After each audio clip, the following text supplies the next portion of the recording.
Assalamualaikum guys, oke kembali lagi bersama Draft Movie Review. Piye kabar Rek? Terima kasih buat para penonton setia Draft Movie dimanapun kalian berada. Semoga kalian semua selalu sehat ya. Kali ini Draft Movie sudah merangkum sebuah film yang berjudul Ceruta. Bagaimana keseruan filmnya? Ini dia alur ceritanya.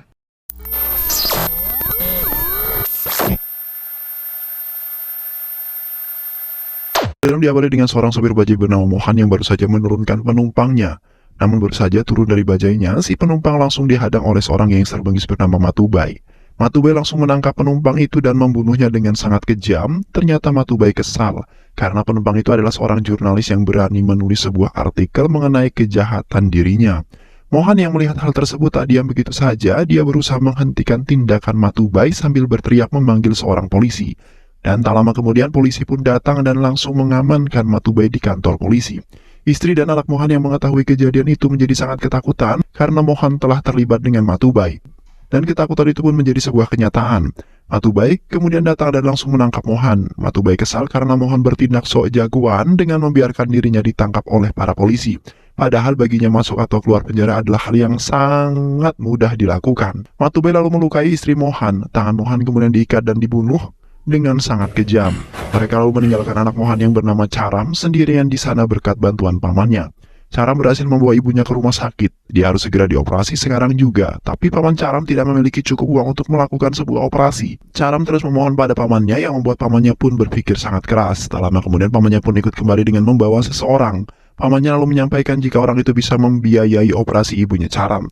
Namun dengan satu syarat, Charam harus ikut bersamanya dan tak akan lagi bertemu dengan ibunya demi keselamatan ibunya. Tanpa pikir panjang, Charam pun menyetujuinya.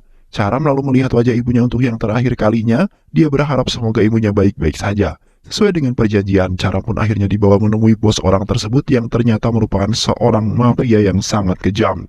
Dia meminta Charam untuk mengakui kesalahan anaknya yang sudah menembak penjaganya sampai tewas. Mau tidak mau, Charam pun harus menurutinya. Dia ditahan di pusat penahanan anak selama 12 tahun. Di sana Charam tentu mendapat perlakuan yang tidak mengenakan. Dia terus-menerus ditindas dan diperlakukan dengan sangat kasar. Antriannya selalu direbut, bahkan jatah telur Charam pun seringkali diambil oleh mereka. Hingga suatu ketika Charam yang sudah muak pun bangkit dan memberanikan diri untuk melawan.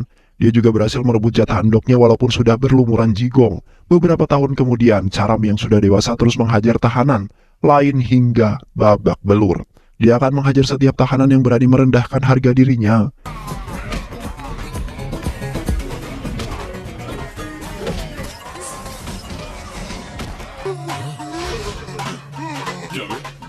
Tak terasa 12 tahun pun sudah berlalu. Charam bersama temannya yang bernama Amir kini akan dibebaskan dari penjara tersebut. Sebelum bebas, kepala sipil menyampaikan sedikit pesannya kepada mereka. Dia mengetahui bahwa Charam adalah seorang yang baik. Oleh karena itu, dia meminta Charam untuk segera mencari pekerjaan dan tidak kembali lagi ke penjara ini. Setelah bebas, Charam ditemui Amir langsung pergi ke kampung halamannya Charam. Charam bertanya pada masyarakat setempat mengenai keberadaan ibunya. Tapi tak ada satupun dari mereka yang mengetahui. Charam lalu datang menemui pamannya. Pamannya tentu saja kaget karena ini kali pertama mereka bertemu kembali. Tapi kabar duka datang dari mulut sang paman. Dia menyampaikan jika 1 tahun setelah dilakukan operasi, ibu Charam meninggal dunia. Charam tak menyangka jika semua pengorbanannya malah sia-sia. Pamannya lalu mengantarkan Charam ke makam ibunya yang membuatnya menjadi sangat sedih. Setelah beberapa saat, Charam yang tak tahu mau ngapain, lalu meminta pekerjaan pada pamannya. Diketahui pamannya bekerja sebagai agen biru perjalanan. Dan kebetulan saat ini dia membutuhkan seorang pemandu wisata untuk ditempatkan di Bangkok.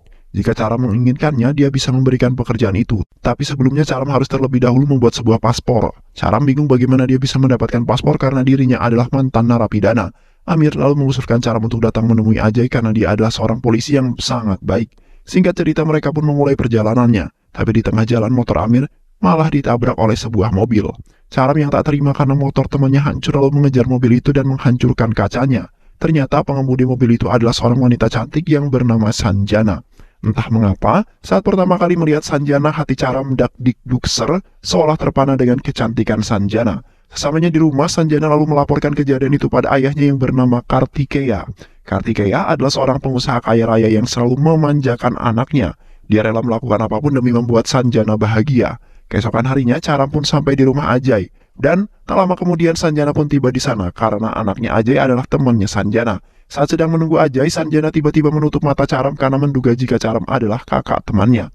Namun Sanjana hanya bisa tertipu malu karena ternyata dia salah orang. Sanjana tidak mengetahui jika Caram adalah orang yang kemarin memecahkan kaca mobilnya. Tak lama kemudian, Ajay pun datang menemui Caram. Caram lalu menjelaskan maksud kedatangannya jika dia ke sini untuk meminta bantuannya Ajay. Dia hendak pergi ke Bangkok untuk bekerja, tapi sebelum itu dia membutuhkan paspor dan hanya Ajay lah yang dapat membantu dirinya. Karena percaya, Ajay pun akan membantu Caram. Dia akan membuatkan paspor Caram menggunakan alamat rumahnya. Beberapa hari kemudian, paspor Caram pun jadi. Dia berkata kepada Amir jika dia ingin melihat wajah Sanjana sebelum dia pergi ke Bangkok. Akhirnya, mereka pun merencanakan sesuatu untuk bisa masuk ke dalam rumah Sanjana. Amir lalu mengalihkan perhatian penjaga dan Caram berhasil menyelinap masuk. Dia memanjat tembok dan melihat wajah Sanjana yang ada di dalam kamar. Keesokan harinya Caram pun tiba di Bangkok. Dia langsung menemui pemilik biro perjalanan bernama Bobby. Bobby menjelaskan jika Caram akan ditugaskan dengan salah satu pegawai lainnya untuk memandu turis berwisata yang ada di Bangkok.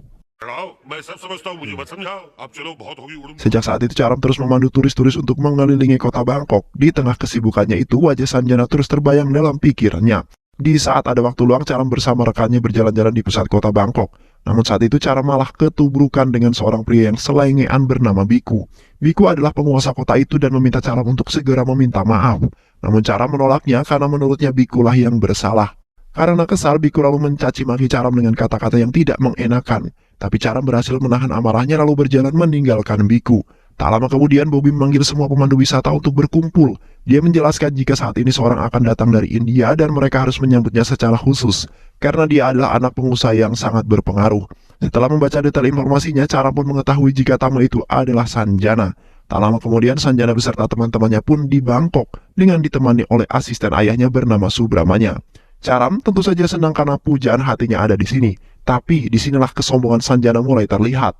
Dia memperlakukan Caram dan rekan-rekannya seperti seorang pelayan. Setelah sampai di hotelnya yang sangat mewah, Sanjana pun memberikan uang tips kepada Caram. Tapi Caram menolaknya. Sanjana yang kesal lalu menambah uang tips yang memaksa Caram untuk segera mengambil uang tips tersebut. Tapi Caram tetap menolak uang tersebut. Sanjana lalu mengadukan hal tersebut kepada ayahnya. Ayahnya lalu memerintahkan Subamanya untuk melakukan sesuatu. Subamanya lalu mengumpulkan semua pemandu wisata dan menjelaskan jika mulai saat ini semua pemandu wisata harus menuruti kemauan Sanjana agar dia bahagia. Subramanya juga meminta Caram untuk mengambil uang tips tersebut. Caram lalu mengambilnya dan menyerahkan uang itu kepada Subramanya. Aku memang membutuhkan uang, tapi aku tidak akan pernah mengambil uang yang diberikan dengan cara tidak sopan, ujar Caram. Walaupun sifat Sanjana seperti itu, tapi cinta Caram tidak pernah goyah. Dia terus memandangi wajah Sanjana sambil cengar-cengir sendirian. Di tengah waktu santainya, Sanjana melihat para pemandu itu seperti orang kampungan. Dia lalu memanggil Subramanya dan juga Bobby agar membuatkan mereka seragam khusus. Dan sejak saat itu setiap pemandu wisata mulai mengenakan seragam khusus untuk membuat Sanjana bahagia. Singkat cerita, rombongan wisata itu telah sampai di pusat kota untuk berwisata. Tapi di sisi lain, Biku tak sengaja melihat wajah Sanjana. Dia terpesona dengan kecantikannya dan mulai menggoda Sanjana. Tapi Sanjana malah mengacungkan jari tengahnya sambil berkata, "Fuck you si teh." Mengetahui hal tersebut tentu saja membuat Biku menjadi sangat marah. Dia memerintahkan anak buahnya untuk menahan mereka semua. Biku yang kesal lalu meluapkan amarahnya pada Sanjana. Tapi Caram dengan sigap meloloskan diri dan membawa Sanjana kabur dari sana. Anak buah Biku terus mengejar mereka hingga terpojok. Karena tak bisa lari lagi, Caram kemudian menghajar mereka hingga babak belur.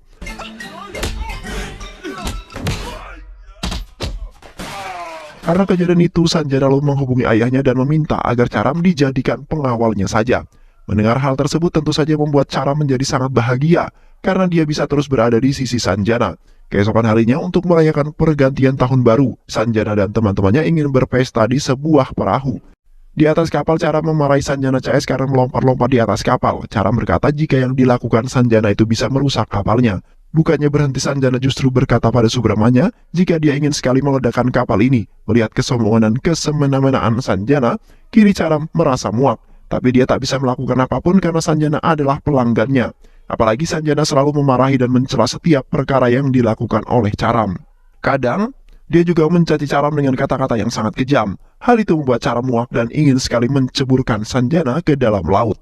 Tapi itu hanyalah angan-angannya saja. Tak lama kemudian mereka pun bertemu dengan Lady Boy bernama Machini. Macini adalah pemilik dari usaha pijat plus-plus yang biasa beroperasi. Macini pun kemudian merayu Sanjana agar mau dipijat oleh karyawannya. Karena tertarik, Sanjana pun menyetujui permintaan tersebut. Tak hanya Sanjana saja, ternyata Subramanya juga tertarik dengan pijat plus-plus itu. Dia meminta Macini untuk mengirimkan beberapa gadis, dan Macini pun menyanggupinya. Di malam harinya Subramanya menikmati malam tahun baru dengan pijatan dua gadis cantik dan semlewong. Sedangkan Sanjana CS menikmati malam tahun baru dengan bermabuk-mabukan. Charam hanya bisa memandang Sanjana dari kejauhan, tapi ternyata hal itu tidak disukai oleh Sanjana. Sanjana yang mabuk kembali mencaci Charam sebelum akhirnya pingsan karena nggak kuat. Keesokan harinya Macini mengajak Subramanya untuk melihat tarian gadis-gadis cantik dari Rusia. Subramanya yang tergiur menerima ajakan dan meminta Charam untuk menyusul ketika Sanjana telah bangun. Beberapa menit kemudian Sanjana sudah bangun meminta kopi kepada Charam.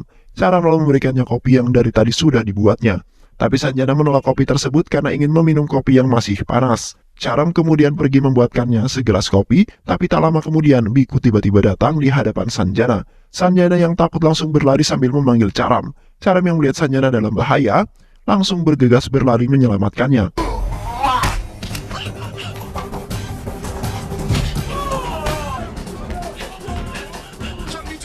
Charam membawa Sanjana kabur dengan menaiki perahu bot, tapi botnya tiba-tiba berhenti di tengah laut karena kehabisan bensin. Sanjana tentu saja marah dan kembali mencaci Charam.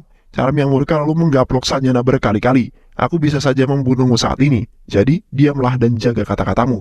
Sementara itu Subramanya yang baru saja kembali menyadari jika Sanjana dan Charam tak ada di sana. Dia terus menunggu mereka hingga keesokan harinya. Sanjana yang sudah terbangun melihat ada pulau di dekat mereka. Mereka lalu berenang ke pulau itu. Sesampainya di sana, Sanjana menyuruh Charam untuk meminta maaf. Namun Charam menolaknya. Hal itu membuat Sanjana kesal dan hanya bisa berteriak. Di sisi lain, kepanikan mulai melanda Subramanya. Dia takut Kartikeya menanyakan keberadaan Sanjana. Kini, sikap Charam terhadap Sanjana mulai berubah. Dia tak lagi memuja-muja Sanjana.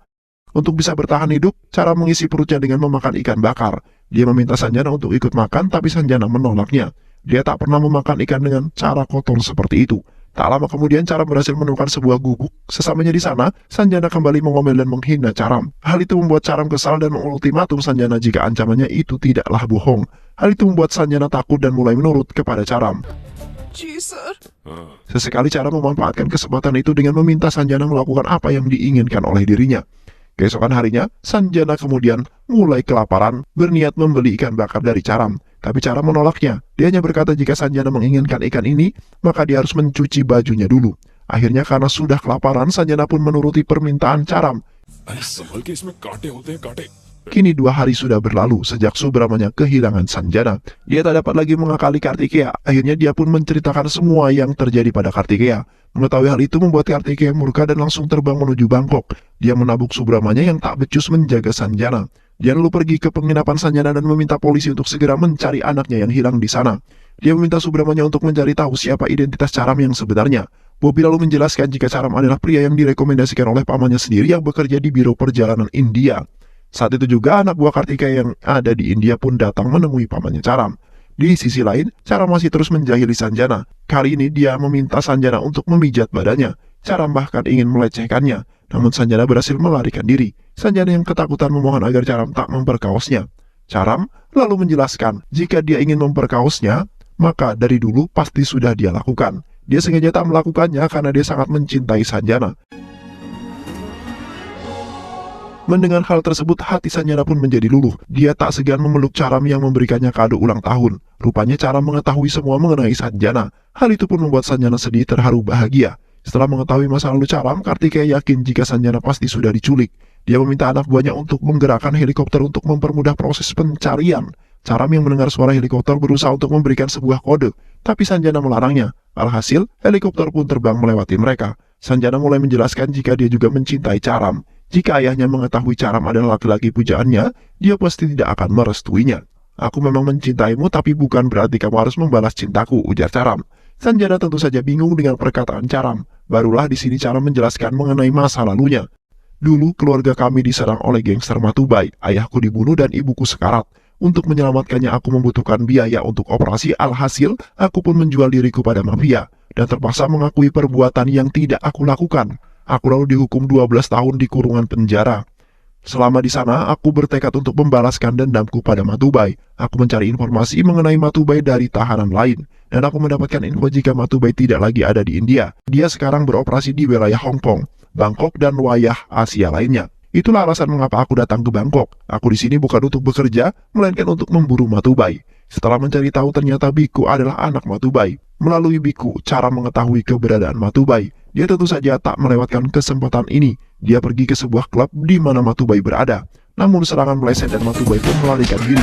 Sejak saat itu Matubai tak kunjung kembali ke Bangkok. Setelah menceritakan semua itu, tiba-tiba saja sekelompok orang datang dan langsung menyerang Caram. Ternyata mereka adalah pasukan Kartikeya. Sanjana lalu menghampiri ayahnya dan meminta mereka untuk berhenti memukul Caram. Dia tidak menculikku ayah, dia justru menyelamatkanku dari mara bahaya, ujar Sanjana. Mendengar hal itu, Kartikeya pun memerintahkan anak buahnya untuk segera menghentikan penyerangan. Dan Sanjana pun digeret paksa untuk masuk ke dalam helikopter. Tak lama kemudian rekan Caram datang dan membawanya pergi dari sana. Di penginapan, perdebatan sengit terjadi antara Sanjana dengan ayahnya. Sanjana terus kekeh jika dia akan menikah dengan Caram. Sementara ayahnya tak ingin hal ini terjadi. Di saat Kartikeya lengah, Sanjana kabur menemui Caram. Dia sangat senang karena Caram masih hidup. Mengetahui Sanjana bersama Caram, Kartikeya lalu menghubungi Caram dan mengajaknya bernegosiasi. Dia mengatakan jika ibu Caram masih hidup hingga saat ini. Dia juga mengetahui di mana lokasi keberadaannya. Jika Caram menginginkannya, maka dalam waktu 24 jam, Kartikeya bisa membawanya kemari asalkan Caram mau menyerahkan Sanjana pada dirinya. Caram lalu menyetujui persyaratan itu. Dia juga memberitahukan posisinya pada Kartikeya. Usut punya usut, ternyata Kartikeya mengetahui hal itu saat menyelidiki masa lalu Caram. Untuk mencegah Caram melarikan diri, Kartikeya pun memasang foto Caram yang sudah menculik Sanjana. Sontak saja, hal tersebut viral di mana-mana. Media televisi Hong Kong pun sampai menyiarkan berita itu. Matubai yang tak sengaja melihat menyadari jika pemuda itu adalah pemuda yang berusaha membunuhnya saat ada di klub malam. Matubai lalu menghubungi Biku dan memintanya untuk segera menangkap Caram, mengingat dia masih ada di Bangkok. Tak lama kemudian, Kartikeya pun datang di tempat yang dijanjikan. Sesuai dengan janjinya, dia menyerahkan ibunya Caram kepada Caram. Ibu Caram sangat bahagia karena putranya sudah tumbuh besar meski tanpa kasih sayang dirinya. Kartikeya lalu berjalan mendekati Sanjana. Dia ingin membawa Sanjana pergi dari sana, tapi tiba-tiba Caram berterima kasih kepadanya karena telah menemukan sang ibu. Caram pun memeluknya dengan sangat erat lalu berjanji bahwa dia tidak akan mengganggu Sanjana dan akan segera pergi sejauh mungkin. Kartikeya tak tahu apakah yang dia lakukan ini benar-benar menolong Caram, karena semua yang dilakukan hanya untuk mendapatkan putrinya kembali. Oleh karena itulah dia mencari tahu semua informasi mengenai Caram dan mendapatkan kebusukan yang dilakukan pamannya. Ternyata setelah mendapatkan uang itu, sebagian dari uangnya malah diambil oleh pamannya lalu pergi meninggalkan ibu Caram sendirian. Kartikeya lalu membawa Sanjana pergi dari sana. Sanjana terus memberontak karena tak ingin berpisah dengan Caram. Tapi Caram tak mampu berbuat banyak. Namun tiba-tiba Kartikeya diserang oleh sekelompok orang yang ternyata adalah Biku dan anak buahnya. Satu persatu anak buah Kartikeya berhasil dilumpuhkan. Caram lalu bertindak dan berhasil melumpuhkan anak buah Biku satu persatu juga, namun naasnya Biku berhasil menembak kaki Kartikeya. Hal itu membuat perhatian Caram hilang dan Sanjana pun berhasil diculik. Kartikeya memohon agar Caram segera menyelamatkan Sanjana. Dia yakin jika seorang laki-laki saja bisa mencintai ibunya, maka dia juga pasti bisa mencintai istrinya dengan sangat baik. Kartikeya memberikan restu kepada mereka jika Caram berhasil menyelamatkan Sanjana. Caram langsung bergegas pergi. Namun sayang, dia kehilangan jejak. Tapi tiba-tiba, anak buah Biku datang dan menyerahkan ponselnya kepada Caram. Terdengar suara Matubai yang meminta Caram untuk datang ke suatu tempat. Dan Caram pun menurutinya. Caram pun lalu dibawa ke suatu tempat dengan kondisi tangan terikat. Sesampainya di sana, terlihat Matubai dan Biku yang sudah menunggunya. Matubai lalu bertanya mengapa Caram menyerang dirinya. Apakah ada seseorang yang membayarmu? Tidak ada. Dari dulu aku memang ingin segera membunuhmu. Kau telah menghabisi ayahku tepat di depan mataku sendiri, ujar Caram. Matubai lalu tertawa karena dia tidak mengetahui ayah mana yang dimaksud oleh Caram. Untuk apa kau ada di Bangkok, ha? Aku kemari untuk memburu dirimu, tegas Caram. Merasa ditantang, Matubai lalu berkata jika dirinya lah yang akan menghajar Caram, bagaimana caranya berburu. Sanjana lalu dilepaskan dan dibiarkan untuk kabur ke dalam hutan bersama Caram. Anak buah Matubai lalu memburu Caram. Begitupun dengan Matubai dan juga Biku. Mereka memburu Caram dari atas mobil. Di sisi lain, Caram berhasil melepaskan ikatan tangannya dan melibas anak buah Matubai satu persatu. Caram lalu menyembunyikan Sanjana di dalam gua, agar dia bisa bertarung tanpa ada beban. Berbagai cara dilakukan Caram untuk menghabisi anak buah Matubai. Biku berhasil menemukan Sanjana di dalam gua. Sanjana yang ketakutan berusaha untuk kabur melarikan diri, tapi Biku berhasil mendapatkannya. Di saat itu Biku hendak memperkaos Sanjana, tiba-tiba Caram datang dan langsung menghabisi Caram lalu memberikan mayatnya kepada Matubai dan Matubai pun mengejarnya hingga sampai di depan Caram. Kini, keadaan mulai berbalik. Caram menyuruh Matubai untuk lari ke dalam hutan dan dia yang akan memburunya. Tanpa berpikir panjang, Matubai pun lalu berlari hingga masuk ke dalam lumpur. Caram terus-menerus menghajar Matubai yang tak mampu melawan balik. Hingga pada akhirnya, Caram pun melakukan apa yang dulu Matubai lakukan pada ayahnya. Matubai kini menyadari jika Caram adalah anaknya Mohan. Dan tanpa banyak basa-basi, Caram pun membunuh Matubai dengan sangat kejam. Setelah itu, Caram pun lalu membawa Sanjana pulang dengan menaiki sebuah pesawat amfibi yang sudah disiapkan oleh Kartikeya. Dan film pun selesai.